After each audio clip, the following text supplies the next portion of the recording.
live. I love technology, I really do. But we are live today. Willpower versus imagination. Willpower. We push through, right? That is willpower. You know, we always hear where there is a will, there is a way. We hear about it all the time. You know, you got to put your back into it. You've got to hustle, blah, blah, blah. But there's a component that if we applied this component, you understand, we would go the distance and it wouldn't feel so, what's the word, strenuous. Let me explain. We live life, right? We just live it naturally.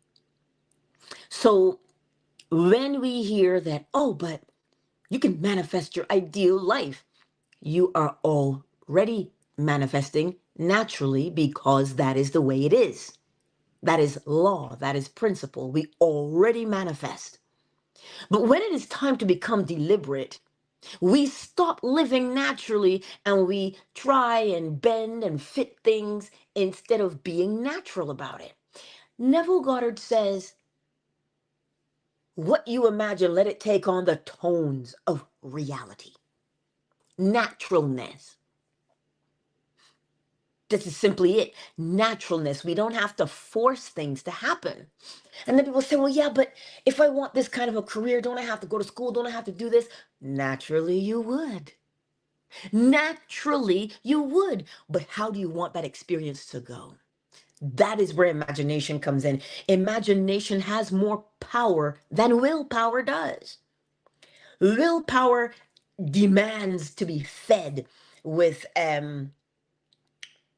you gotta pay attention to it. You've gotta put your back into it. You've gotta use the elbow grease. That is willpower. You gotta force yourself. You gotta push through. But imagination, on the other hand, imagination works in your favor. How? When you are excited about what you're doing, do you need willpower? Or is it just that you're so excited, you just get it done and it feels like, oh my God, time flies when you're having fun? That's the difference between willpower and imagination. When you get into the imagination, it is so exciting. Let me go back and give you the example of the seamstress or that woman who crocheted her wedding dress in 2 months. She crocheted. I don't know if you've ever crocheted. I have crocheted.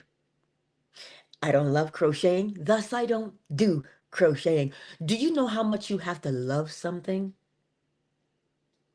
to do it? You get up and you do it every day. There is no, must I? No, there's none of that. She got up and she knew she was getting married. And she said, ooh, I love to crochet. Let me make my dress. Now, it started out with willpower too. Don't get it twisted. We use both of these things, but imagination took over. And that's what made it easy, even though her disclaimer was, now, I wouldn't recommend it. She says, it's a lot of stress, but I love it and I got it done. You see what that was? That was not willpower. That was, that was not 100% willpower. How do I know? Because of her disclaimer. She goes, I would not recommend it because it's a lot of stress. 2 months? And if you saw the dress, you'd be like, how, how did she do that? Like, it looks so amazing. You know what kept her crocheting? One, the love of crochet. Two, the love of her man. She was getting married. That is not willpower. That is imagination. That kept her going. It is always the imagination that will power you through. Why? Because it compels you to act. There's this man, he's called Deval Ellis. He used to be a football player in his college days. I don't know if you know him, but I follow him and his family on Patreon and things. Really cool cat. And he's always said he wanted to see his name in lights. He wanted to be an actor. And every time, like, because he plays in a bunch of Tyler Perry shows. And his wife, now she's a beauty queen. She's always been in front of the camera. She helps him rehearse his lines because it is also her passion to be on camera. And if you watch back in the day how they started to where they are now, they have always been singularly focused, just one thing, which is get this career, right? That's all it's ever been. If you watch them from in the beginning to where they are now, when you watch them, it's been one singular focus. He loves to act. That he eats, sleeps, breathes. That's it.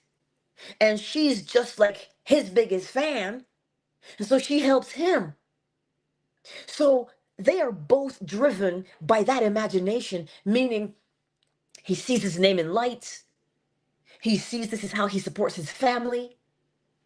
He sees that this is how he succeeds. That is all he sees. Now, I'm not telling you he doesn't have to get up at the crack of dawn and go do hair and makeup and learn lines. But do you know what sustains him to learn those lines and to get up and go at the crack of dawn and leave his family? The love of what he does, but also the love of his family. You see, when you love something so much, scripture comes to mind, no greater love than this, that a man laid down his life for his friends. We misinterpret that and we think we have to die for somebody. Prince has a song, I would die for you, darling, if you want me to, right? It's what he sings. I always never understood that. I was like, but why wouldn't you live? I don't understand why you'd have to die for somebody to show your love. Wouldn't you be gone? And they be lonely? I want to live. Because then every day I get to show you my love. Right? So when you love something, that is when you employ your imagination full on. Because you see all of the ways that you just get up and do it. And again, we kind of muddy the waters when we say, yeah, but he's still got to get up and go out there. He's still got to audition. Well, of course he does. How do you think you get a part? You audition. That's how you get it. That is the natural progression. It's the audition. Right? It's the natural progression of being on stage. You audition for the role. But it is the love of what he does. So that when he's called for an audition, he doesn't, listen, Will Smith says, you're always ready, so you never have to get ready. You know what keeps you ready?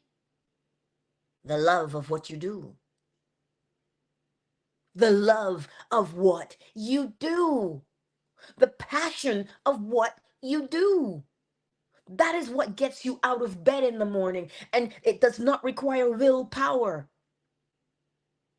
Because some mornings, some people don't get out of bed and the blinds are closed and they cannot. It doesn't matter what you say, they cannot. They've used all of their will and they just can't go any further. Will requires that physical component. Imagination, on the other hand, oh boy.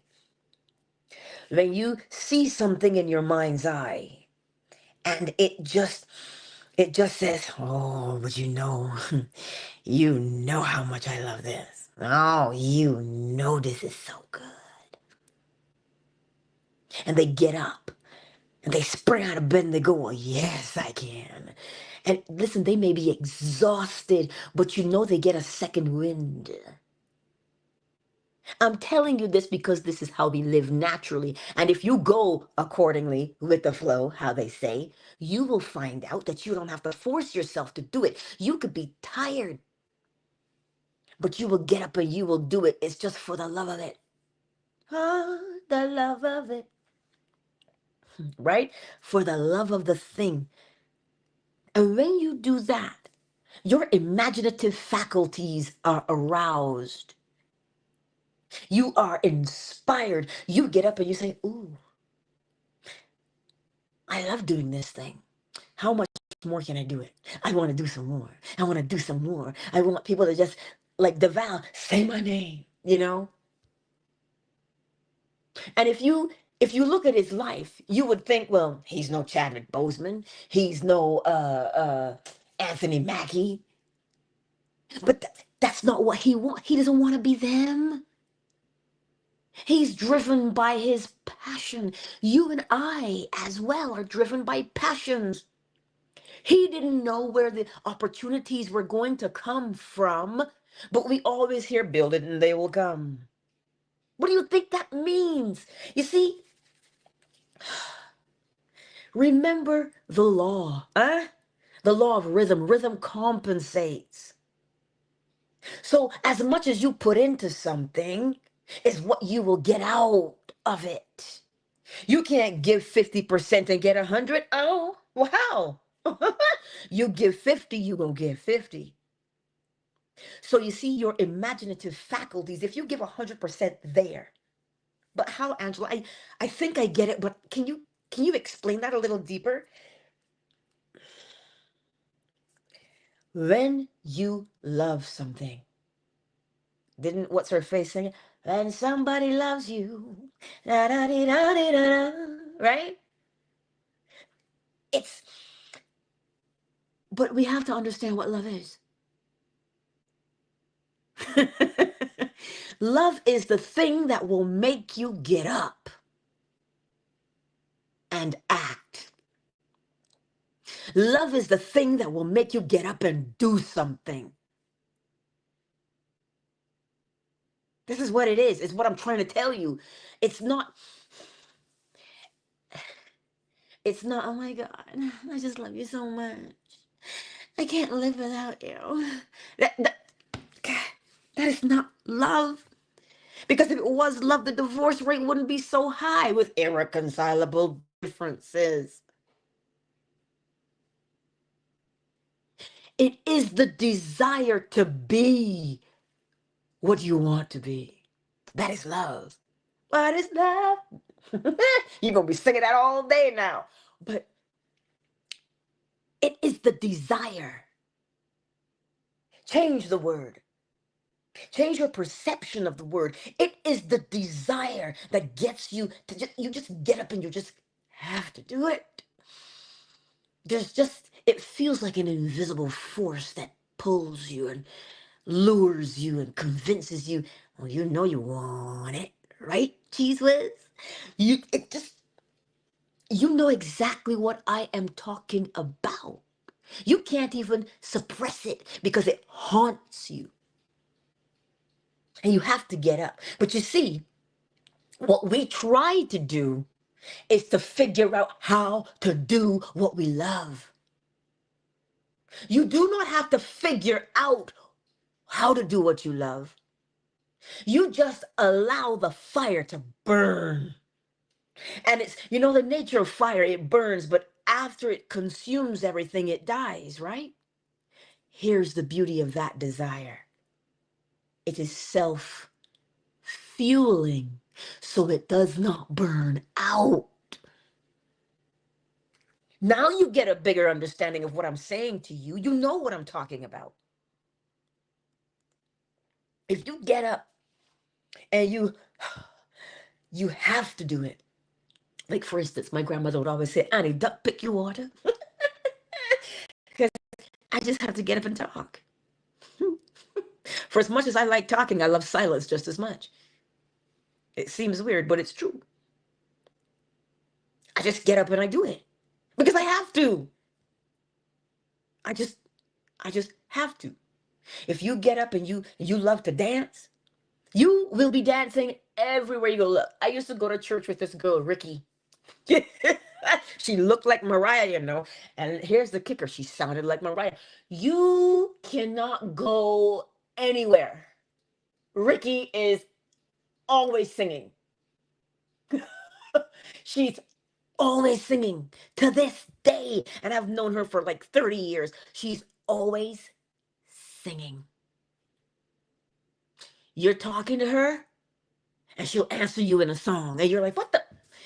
Because that's what she loves to do. She sings to her children, they sing back. It doesn't matter where she goes. She's walking down the mall, she's driving, she's sleeping, she's singing.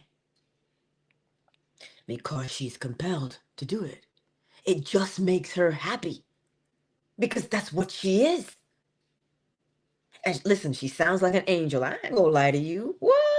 She sounds like an angel. For real. I kid you not. And so she does it. She loves doing it. And some people would ask, but why isn't she a singer? Why isn't she worldwide? Do, do you think because you love doing something that you have to be worldwide? Do you hear what I'm saying to you? When you do what you love, do you have to be worldwide? You see, that's the way the world looks at it. That's the way man looks at it. Man judges by outward appearance and says, well, you should be further ahead than you are now. You're so great. You should be on top of the world. But that is just man's way of monetizing. We look through the lens of monetization. We don't look through the lens of just the sheer passion anymore. We kill our passion when we try and monetize it. Because what happens when you can't monetize it or you don't see how you can monetize it? Well, what's the point of doing it? And you stop. But you might stop. But you see the fire still burns you. And you get mad every time you see somebody doing what you want to do, as if somebody stopped you from doing it. Ain't nobody stopped you from doing it. You stopped yourself because you were trying to willpower your way through the world. Use your imaginative faculties. Be creative. But shoot, we don't know how to be creative anymore because all we have to say, ChatGPT, ... And we tell ChatGPT what we want it to do. And so but do you realize something? You have to still use your imagination to tell it what to do so it will understand what you want. So why aren't you doing it yourself? And you know what people say? Because ChatGPT can do it better than me.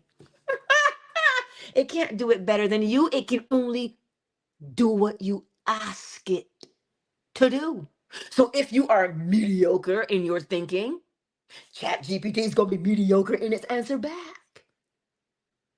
You think that it can do something better than you when it has to take its direction from you.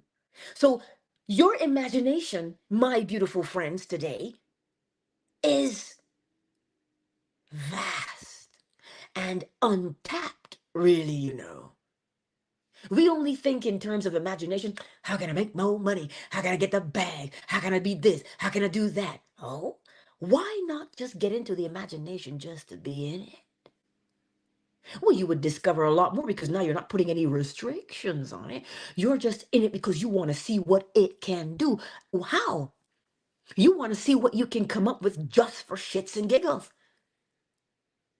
That is imagination versus willpower. Now we have to redo everything to encompass plagiarism on a larger scale because nobody wants to be creative anymore. It's not that we don't want to be creative, we just want to monetize our creativity. I posted that image of that sculptor with when Hades abducted Persephone. Like every time I close my eyes, I see that. The part that I snapshot on Fanbase, you guys see it in my timeline. It's just the way that, and I am sure when I'm gonna speculate, as he was sculpting, I swear all he was interested in was how can I make it be more realistic? How can I make this the most beautiful thing ever? Because what he carved was, what he sculpted was Hades abducted Persephone. And he's got her grabbed, right? He's got her leg grabbed. And then that's the only part of the picture I took. I cropped everything else out except for that part. When you see the marble, you swear to God you're looking at clay, because the indentation, the shadow work that went into making it look so realistic. You just stand there and you look at it and you say, by God, what moved him? When you look at it, you are moved when you see it. So if you are moved when you see it, you know he was moved when he made it. It is the most. I always thought Michelangelo's David was glorious, but when I saw Hades and Persephone, I was like, "You've got to be kidding!" I just sit there and I look at that picture because it is so beautiful and it came out of the depths of his imagination.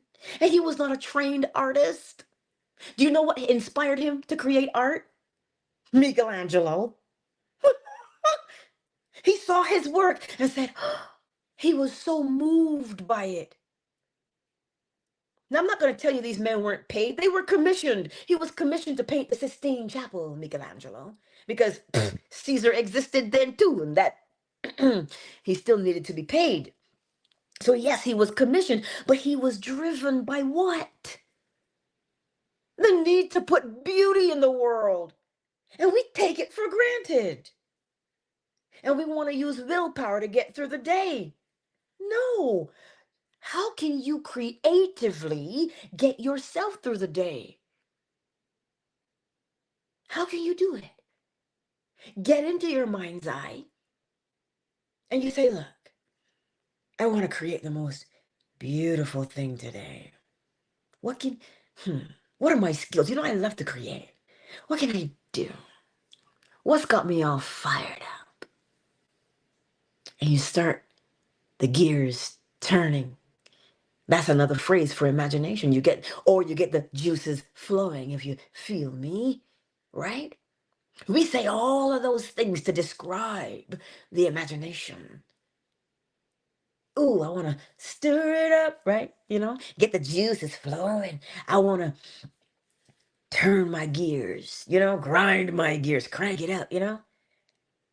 All of those describe how we arouse the imagination. And we don't even know what we're sitting on. And we let it pass by. We don't carve any time out in this world for ourselves to be creative. And if we did, we would not hear the phrase, oh my God, you're just another starving artist. Why don't you just go out and get a job? And that artist goes out and they get a job and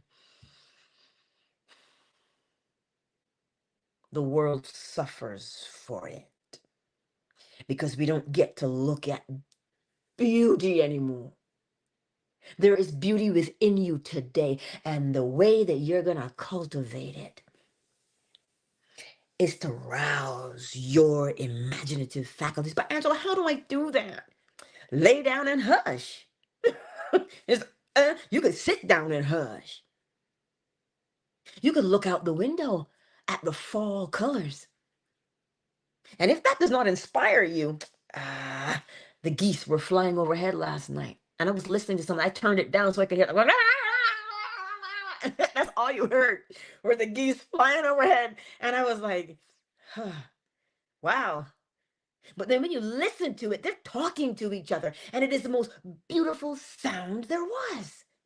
It literally filled the evening sky. This is what I'm trying to convey to you today. There is a beauty within you called imagination. That's the nicest word we can call it, because words and all. But if you want to rouse yours, go back and look at some of the artwork that was created back in the day. Look at it and see what it does to you. Just look at it and allow yourself to be just taken in by it. It's like babies, when they're sleeping. You just watch them. I used to do that with my son all the time. You just watch the rise and fall of his chest. The way their lips quiver when they're dreaming, or they whimper a little bit, or they smile when they're sleeping. It does something to you. If you watch the flowers, or if you watch the snow as it falls, it will stir you up. Put yourself in a position to be aroused today. I dare you, because you're going to discover something about yourself. Whether it is cooking, baking, drawing, dancing, writing, it doesn't matter what it is. If you love a good story, go explore a new writer. That's how I choose books when I go to Indigo. They say you don't judge a book by its cover. I don't judge it by its cover per se. That's part of it. But I open it and I read the synopsis. If I read that synopsis and my heart races and I'm like, oh, tell me more. And that's what will make me read the book. Do you see how we arouse ourselves? Find what you like to do and go look at it. Put yourself in the vicinity of it to get your imaginative juices flowing. You don't need to force yourself to do anything, because that will wear you out in no time. But if you arouse yourself, now we're going to get somewhere. Oh, indeed. See, we only think, we think of arousal in terms of sex. But you see, even there we lack imagination sometimes. Well, how? Because you just want to hit it and quit it. Ain't nobody got time to feel. This is what I'm trying to tell you. If you take the time to feel and explore, do you have any idea what you could discover? But you see, we just use it now to get that dopamine hit, to get a high, to get a rush, to bust a nut. It's what we do. I can't believe I just said that on public airwaves. But that's what we do. But we know that's what's going to happen in the end. But what about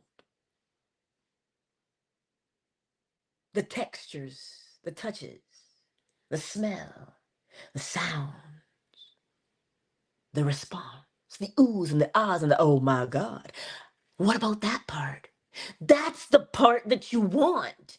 So when you're creating your artwork, when you're writing your stories, when you're doing your job at work, it is exactly the same thing. You're doing accounting, Angela.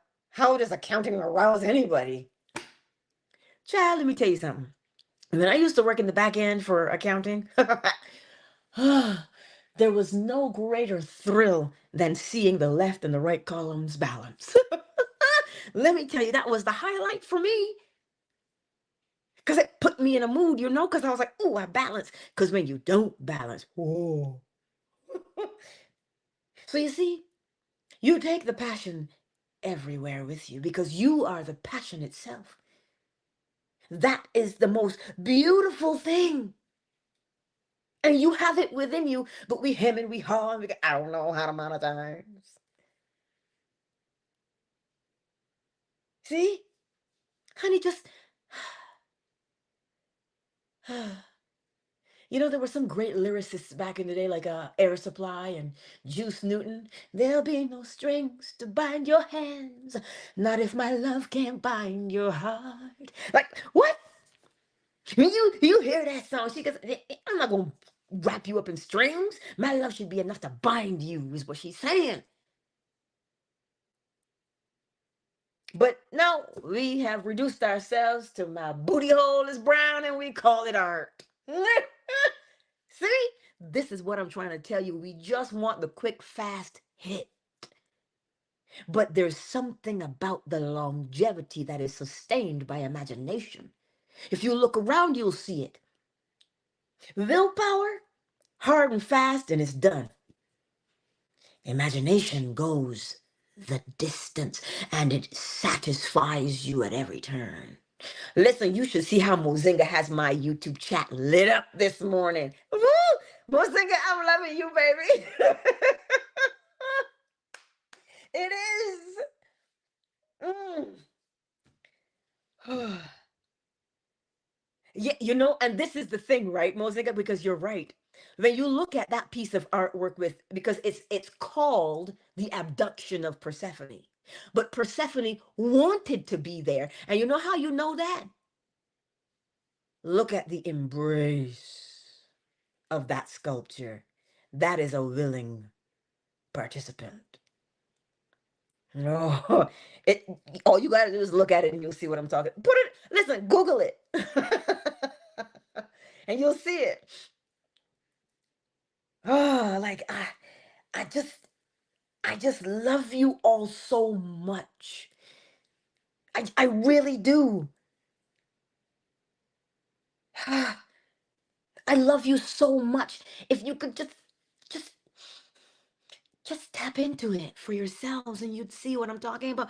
Listen, I'm not telling it to you. I'm saying it to myself out loud and you get to hear it. You think I'm perfect? Well, according to creation, I am. I am fearfully and wonderfully made. Hello. So are you. But I want to see to what extent. Because what I'm looking at now doesn't even scratch the surface. Eric doesn't scratch the surface, but I digress. This is all I'm trying to convey to you today. Is there something beautiful within you? And it is not going to go anywhere. You can't lose it because it's you. But what you get to do is dabble in it.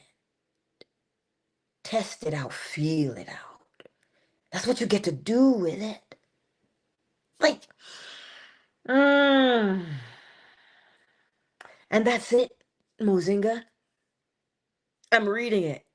How to assemble mind and emotion for a thriving life. You get into your imagination, those things come together. They fall into place naturally. See the kind of life you want to lead and be so singly focused on it that it crowds everything else out of your mind. You just work because, we got to work, because we do. But here's the thing. Every man must labor. Not labor as in Caesar, but labor as in doing what you love. See, why do you think that phrase exists? When you do what you love, you never have to work a day in your life. Because then what you love doing does not feel like it takes from you, but it gives you. And that's what keeps you doing it.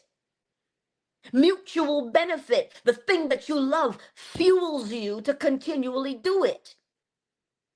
Willpower, on the other hand, when your willpower is gone, when people say, oh, she lost the will to live.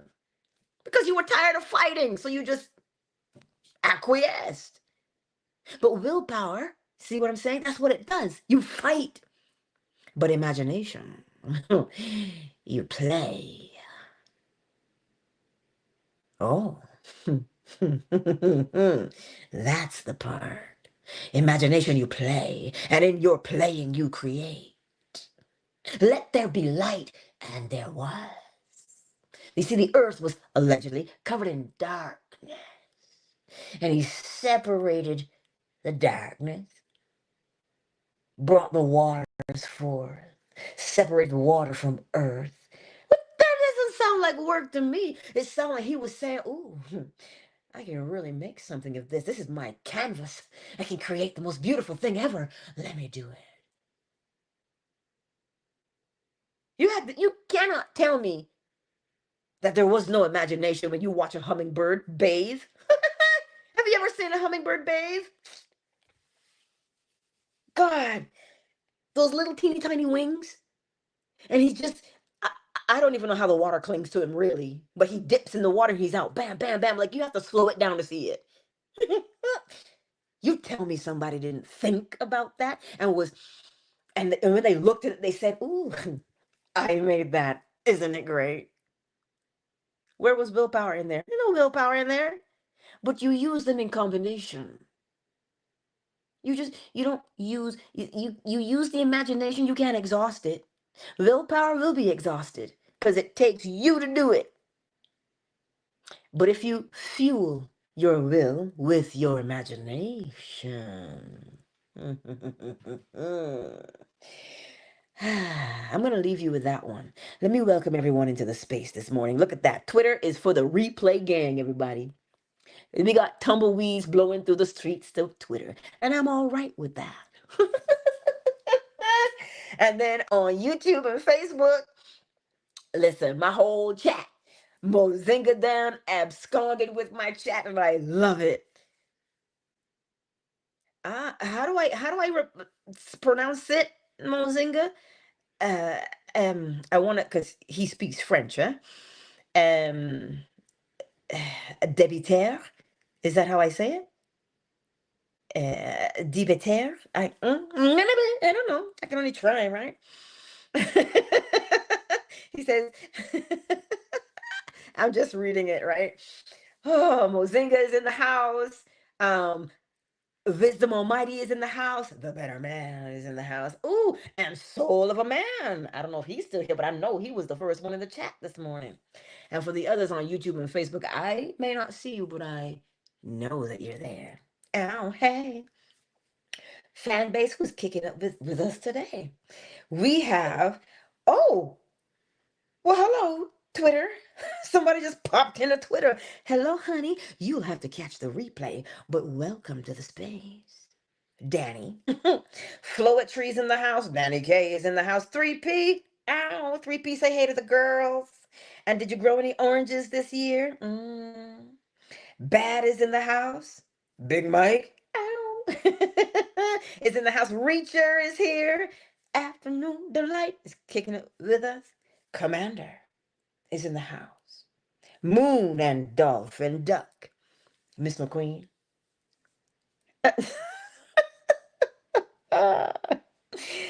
Moon, I'm not gonna ask no questions about peaches, but we good. Maybe you grew some peaches this year. I don't know.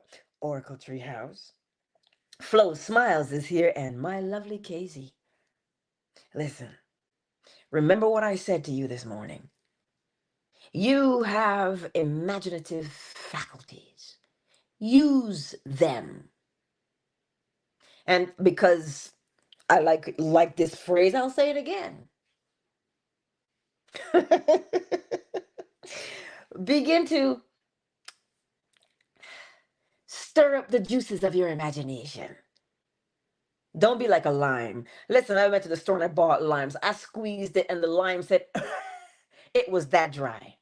I was like, what's wrong with the lime? You can get no juice. No, use the juices of your imaginative faculties and see what beauty you can create. Use all of your senses. I'm looking forward to Christmas. Why? Because of the smell, the allspice, the sorrel, the vanilla. Oh, and you wonder why I love baking so much. You have to use your senses. Use them. The taste. Oh, the touch, the feel of the dough in your hands as you knead it. Or the feel of the velvet as you hang your stockings on the fireplace. Look, it's just the feel you want, the touch. Anywho, don't let me prattle on. Let me get the bowl. Maybe we'll hear the bowl because I did have a bit of technical difficulties this morning, Flo Smiles, with StreamYard. But that's another story. That's another story. I'm going to come for them anyway. I digress. But you see, arouse your imaginative faculties. You want to be able to hear the birds, the little chickadees as they sing in the morning in the cold, frosty air. Oh, yes. That's what I told my rooster the other day. I said, baby, ain't nobody like you. Everybody don't know what a nightingale sounds like. Nobody knows what a robin redbreast sounds like. I know what a woodpecker sounds like. But I said, everybody knows what you sound like, baby. You got the most distinctive voice on the planet. And then he crowed, and I was like, you see what I'm saying? Everybody knows what you sound like. That's the best and the sweetest song in the world. And he sings it without care. He doesn't care who likes it or not. He sings it. He don't care how loud he is. He sings his song. He is aroused to sing it every moment. What are you aroused to sing or to do? Listen, y'all. Let me get this bowl out and stop talking about arousal in this house before you come catch me, damn. Delight, I'm thinking of you. Let me get the bowl, y'all, because I don't want to be late for work. You know how it is. You know, Caesar. Caesar says, girl, you better get on the road. You owe me, says Caesar. To which I say, I know, Caesar, but I've got plans for you, Caesar. Oh, yes. Caesar cannot outthink you. Caesar cannot outcreate you.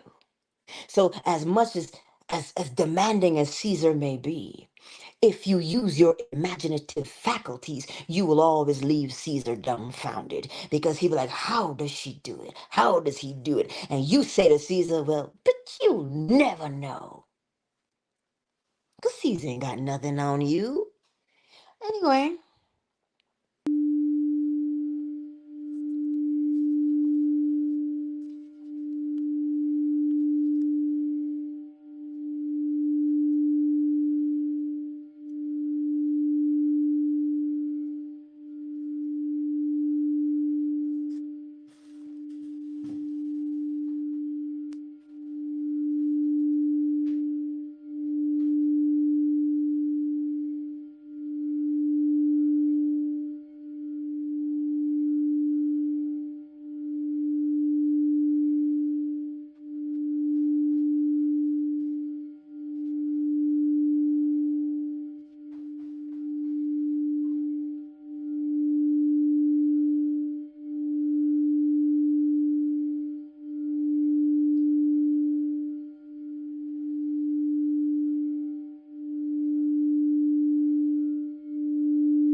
initiated. 5, 4, 3, 2, 1. Danny, I see you here on Twitter. Thank you for being here. Danny in Black. Thank you for being here today. And I trust that you will enjoy the beauty that this day holds. YouTube, Facebook, thank you all for being here today. Tonight's lecture, I don't remember the name of tonight's lecture, but I know it'll be fire. I just don't remember the name of it. But it's at 10 p.m. Eastern Standard Time if you want to fall asleep with us. And, the way you fall asleep is the way you wake up. Oh, right? So I'll see you tonight, YouTube, Facebook, Twitter, and Fanbase. So, parenting really is such sweet sorrow. Yeah, I keep reading the chat here. Mozinga, yes. Yes, he is our resident etymologist. Life plus law equals laugh. Oh, yes, it does. Mm-hmm. Mm-hmm. Mm. I love you all. I really do. Peace out, y'all. I gotta on the road again. I'm sorry. I'll see you tonight, 10 p.m. Eastern Standard Time, right here on YouTube, Facebook, Twitter, and Fanbase. Ow.